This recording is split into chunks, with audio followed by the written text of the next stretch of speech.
is there a chance that you won't match? Yes. There's always a chance you won't match. Is it a probability? No.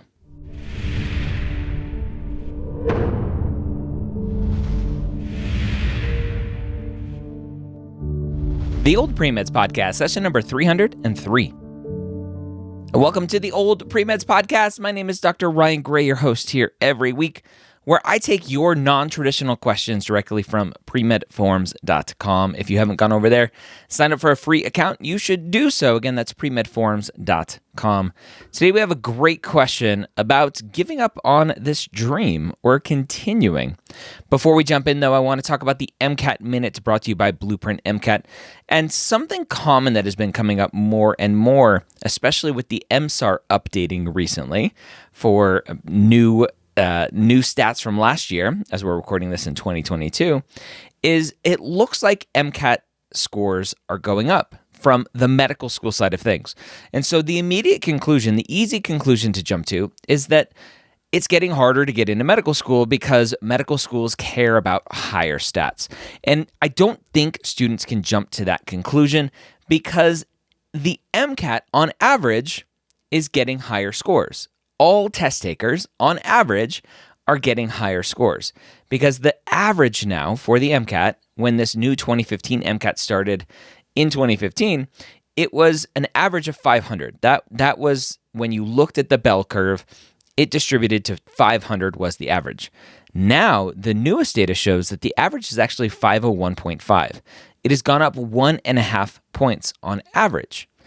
But the increase for accepted students into medical school has gone up less than 1.5 over the same years. And so it's not that medical schools are getting pickier and only choosing students who have higher stats. It's that students are doing better and the schools have higher stats to choose from, if you want to think about it that way. So yes, you still need to do well on the MCAT, but don't think about it in terms of the schools are only choosing higher stats. So when you're out there looking at amazing resources like Blueprint MCAT, they're one of the reasons why students are scoring better on the MCAT on average. Again, the average now for the MCAT is a 501.5. Students are doing better on the MCAT because they realize the importance more than they have in the past. There are better tools in place more than has been available in the past, like Blueprint's free study planner tool, Blueprint's amazing new flashcard platform, Blueprint's half-length diagnostic, they're free full-length, all with a free account over at blueprintmcat.com. So when you look at those numbers, always try to ask yourself, think critically, like, what is this trying to tell me?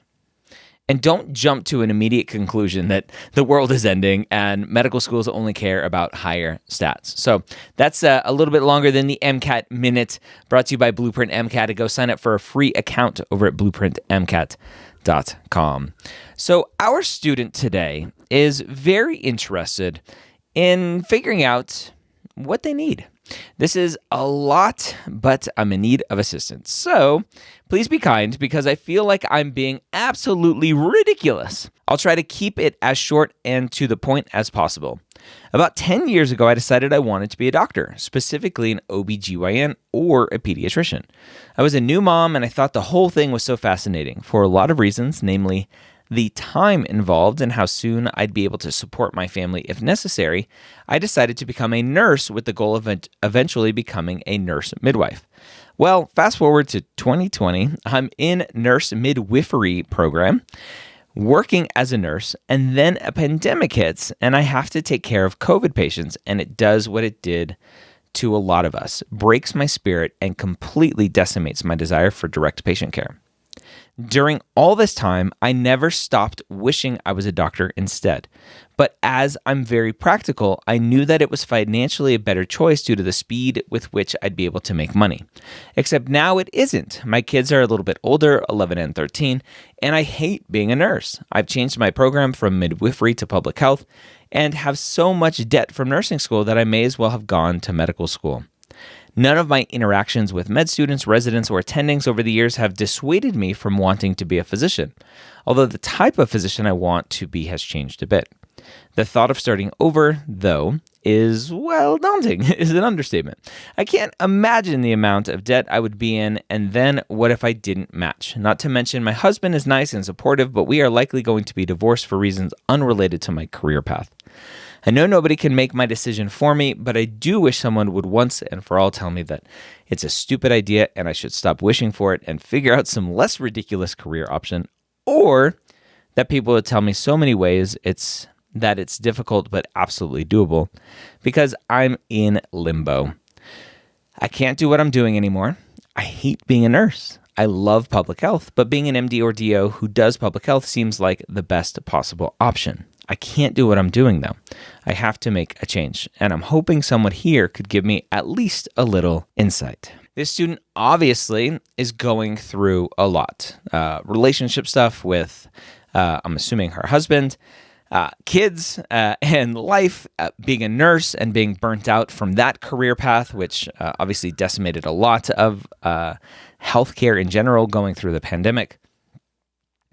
But there are a lot of things in what was said here that tell me that this person they have to bite the bullet and go to medical school and leave some of the logic behind. The logic of but debt and whatever else out there. Let me get to the match one first, because this is the one with Match Week recently passed. The fears around not matching, I think, are blown way out of proportion. Do we have a physician shortage in this country? Maybe. I don't know. The AAMC says we do, but the AAMC stands to make a ton of money if we have more people applying to medical schools. So I don't really believe them. The AMA says we do. The AMA has some potential benefit of having more physicians, even though no physicians I know are part of the AMA because they don't represent physicians. They're just a lobbying body out there. Do we need more physicians? Potentially, right? I was thinking the other day, maybe we need physicians who go to medical school and then they're required to go into primary care for a couple of years before going on to their specialties. We have a lot of people going into subspecialties when we need more primary care docs, but they go into subspecialties because of the debt. And so there's a lot of backward stuff with our healthcare system. Do we need more physicians? Probably. How many more? Probably a lot less than the AAMC and AMA say we need, but I don't know, right? I'm not out there evaluating. Obviously, we have an aging population. We need to be able to take care of them. I don't know the answer to that. So when you see numbers about we need more residency spots and we need more medical schools and we need more whatever, and 10,000 students didn't match into the match, like, take a step back, slow down a little bit. In the U.S., less than 2,000, or a little bit more rather than 2,000, I think. I don't have the numbers in front of me. A little bit more than 2,000 U.S. students did not match, MD and DO. A lot of those students were able to soap into at least a one-year program, meaning they had somewhere to go after medical school for at least 1 year. The question that nobody can answer, unfortunately, the data is not available as far as I know, and if you know where it is, let me know. Nobody can tell us, who are these people that aren't matching? Are they students who failed their board exams? Are they students who failed rotations? Are these students who failed medical school like 1 year or 2 years or something? Are these students with some personality disorders who are really struggling during interviews?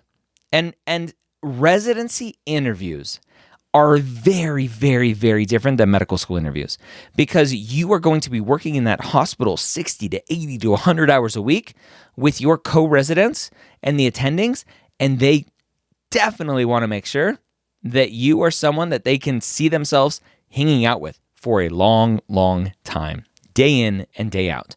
And so any quirkiness, any whatever, right? No matter who you are, we love you.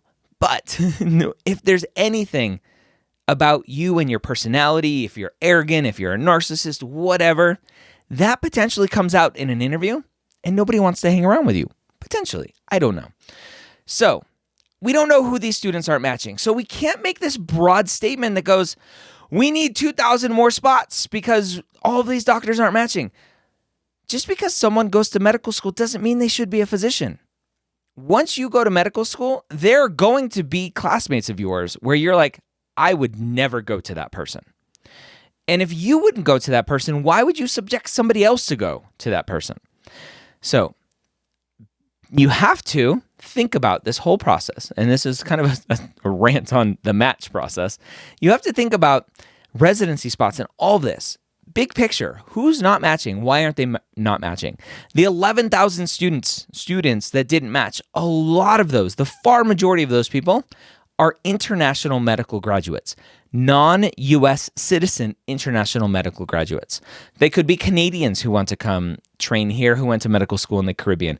They could be Indian physicians who have finished their training. They've been in practice potentially.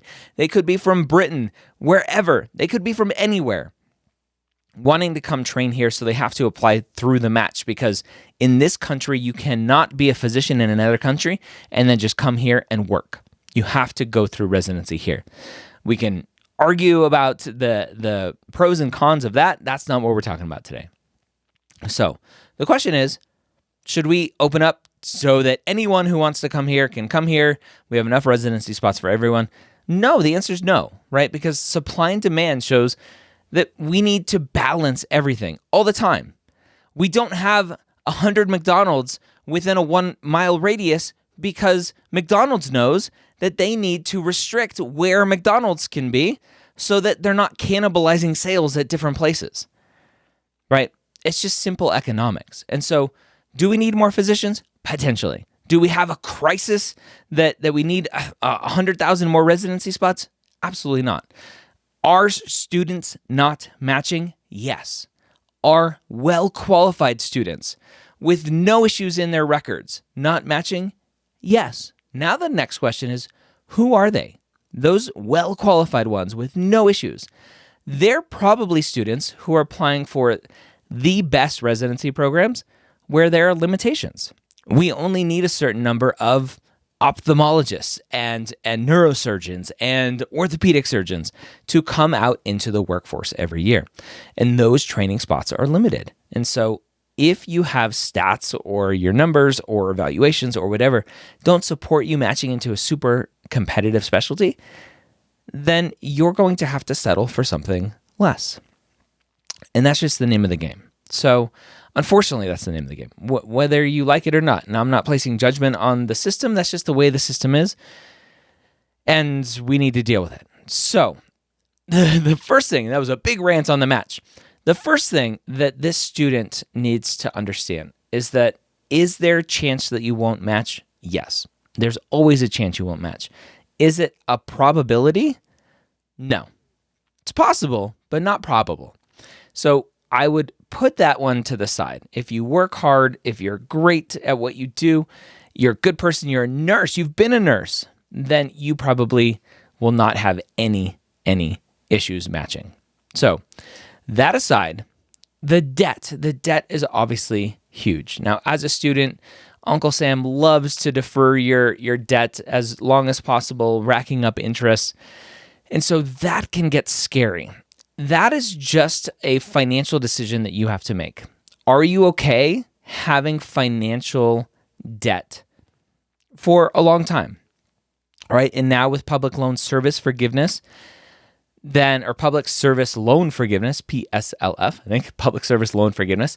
With that, is there some potential for freedom after your 10 years of public service?